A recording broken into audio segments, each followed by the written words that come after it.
Hello, everyone, and welcome to Future News Daily, where I bring you the latest advancements in technology, longevity, science, medicine, and AI. Today is Tuesday, January 17th, 2023. Don't forget to like, subscribe, and hit the notification bells. And with that being said, let's get started.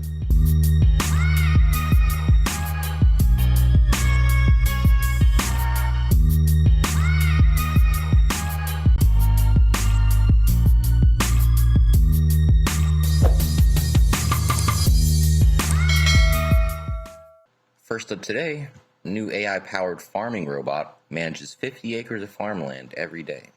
So French startup Merapi has developed an agricultural robot that autonomously inspects plants from both above and below, saving farmers time and money. So it is scanning below the ground as well. That's interesting.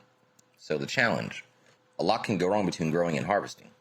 Pests can invade a field, diseases can spread, and weeds can multiply and steal resources that plants need to thrive.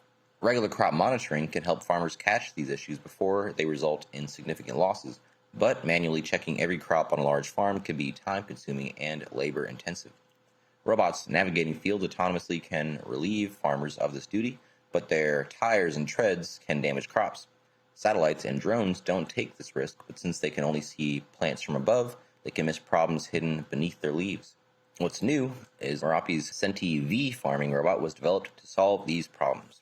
At just 33 pounds, the bot is lightweight, and instead of rolling on tires, it navigates fields on rimless, spoked wheels. Because these make much less contact with the ground than the wheels traditionally used by farming robots, the damage to crops is minimized.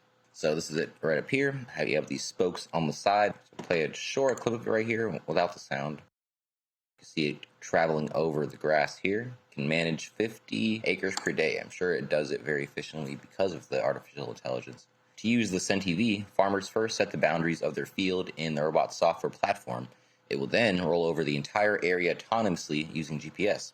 On the go, Senti-V uses two cameras to record crops from above and below. Data from the cameras is analyzed by AI algorithms trained to detect threats, monitor growth, and detect signs that the plant needs more or less water and nutrients. To ensure farmers can inspect different types of crops, Merapi designed the agriculture robot in a modular way. Its width is adjustable, and its height can be changed by swapping out different sized wheels. So looking ahead, Senti-V is still a prototype, and it's not clear when the Merapi will be ready to sell a commercial version of the farming robot or what it might cost. However, the initial cost of the robot could potentially be offset by savings on fertilizers or pesticides. The bot's data could tell farmers exactly where the chemicals are needed, keeping their use to a minimum, which could also be a boon for the environment. So it's a very big plus. I'm sure every large-scale farmer will end up using this. This is, of course, the very first iteration, so you'll have to extrapolate this technology and be like, okay, the next model might be able to do 100 acres or 200 acres. Once you collect a vast amount of this data and the technology can even improve on itself with its own, of course, that is what AI is learning from the information that it gets initially, and it's continuously improving. So, take those first couple years of data and then extrapolate that, and then you're going to get orders of magnitude of an improvement. Anyway, moving on. High-powered lasers can be used to steer lightning strikes. So lightning rods have been used to safely guide strikes into the ground since Benjamin Franklin's day, but their short range, roughly the same radius as the height, and fixed-in-place design makes them ineffective for protecting large areas. The technology may finally be here to replace them in some situations. European researchers have successfully tested a system that uses terawatt-level laser pulses to steer lightning toward a 26-foot rod. It's not limited by its physical height and can cover much wider areas, in this case 590 feet, while penetrating clouds and fog. The design ionizes nitrogen and oxygen molecules, releasing electrons and creating a plasma that conducts electricity. As the laser fires at a very quick 1,000 pulses per second, it's considerably more likely to intercept lightning as it forms. In the test conducted between June and September of 2021, a while ago, lightning followed the beam for nearly 197 feet before hitting the rod. Researchers have been exploring laser lightning guides for years. However, experiments have been typically limited to much shorter distances and relatively slow pulses that were more likely to miss lightning as it formed. Dr. Arlene Howard, who helped lead the project, told Wall Street Journal that this laser shot 100 times more pulses per second than in previous attempts.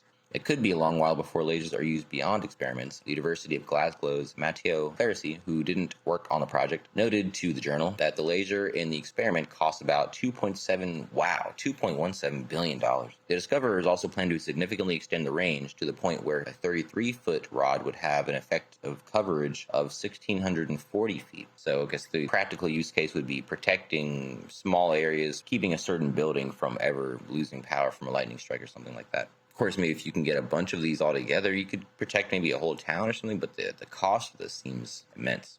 If the scientists succeed, the breakthrough could make lightning protection viable across large areas. This would be particularly useful for safeguarding rocket launch pads, where lightning strikes can force mission delays if they're too close to the flight path. They could also be helpful for protecting airports, power plants, forests, and other sprawling locations where a strike could prove catastrophic. So this is a very good improvement here. Plenty of potential beneficial use cases. Seems like it's already there. There's not really too many more experiments to do to prove it. It's just scaling it. So very good. Next up, mature lab-grown neurons hold promise for neurodegenerative disease. So researchers used dancing molecules to advance the age of human neurons beyond what was previously possible.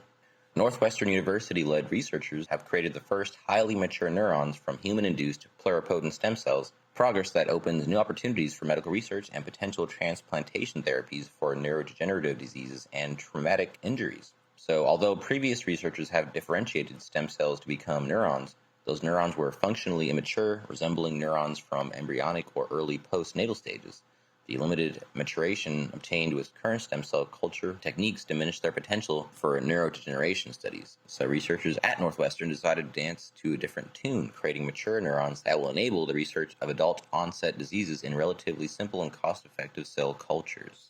So not only were these enriched neurons more mature with enhanced signaling capabilities, they also demonstrated greater branching ability, a quality necessary for neurons to make synaptic contact with one another. In addition, unlike typical stem cell-derived neurons, which tend to clump together, these neurons do not aggregate, making them less challenging to maintain.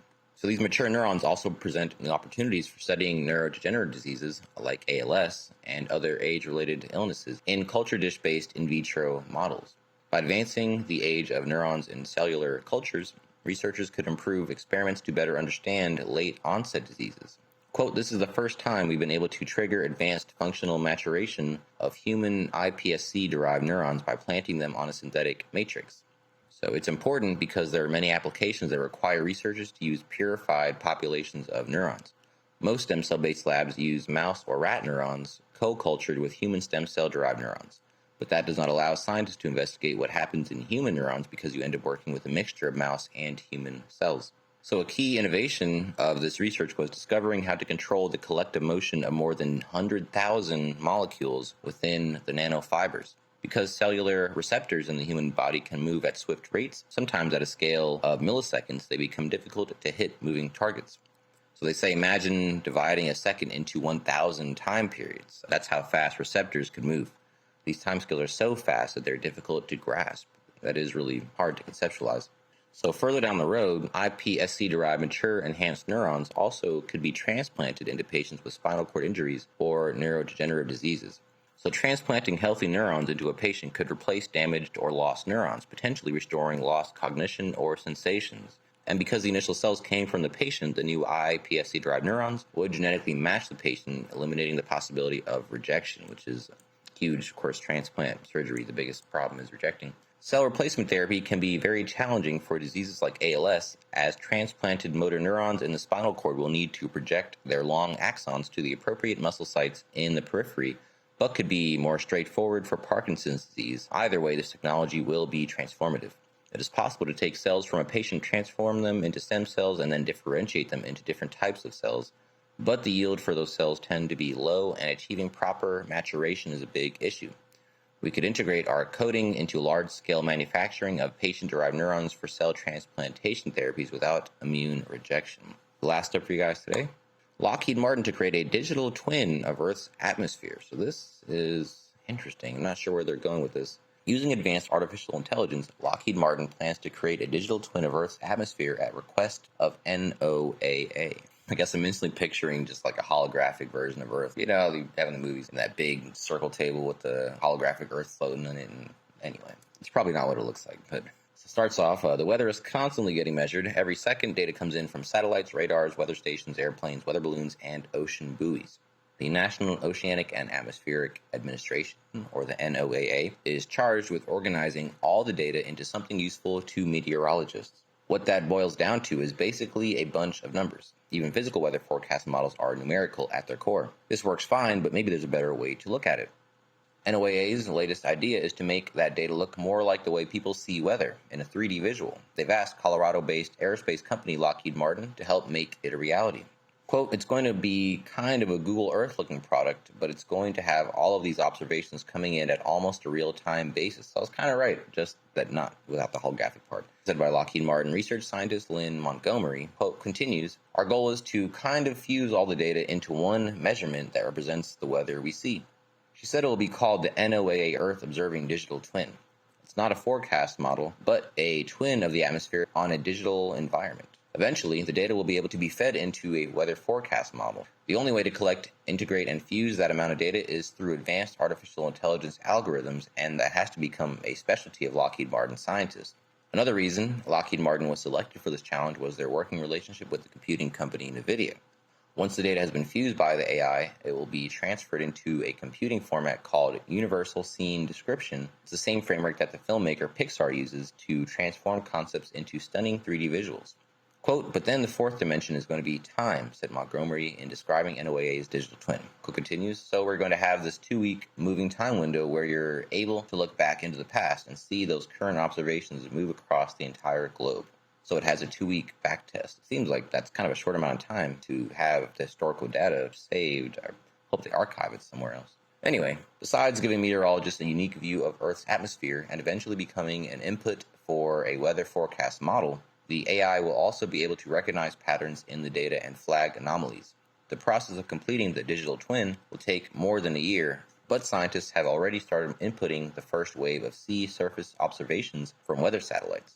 Montgomery said the hope is to have a prototype to show off by this fall. Hopefully, we'll have something to see about that this year. Ends with a quote, if you have a current state of the world, then with all of these data sources coming in, then you'll be able to better predict what's going to happen in the future. So I would love to use something like this if it was like an app on your phone and you had, it's basically like a radar on the weather app, but blown up to the size, to the whole Earth. And it's real time, hopefully a little better user interface. And you can go back 2 weeks in time, maybe longer, hopefully. So that'd be really cool. That is the last article I have for you today. Don't forget this video is for educational purposes only. I'll never recommend any investments, lose your time or money, attempt to contact you on any other platform, or own any rights to the information within this content. With that being said, thanks for tuning in, and I'll see you in the next one.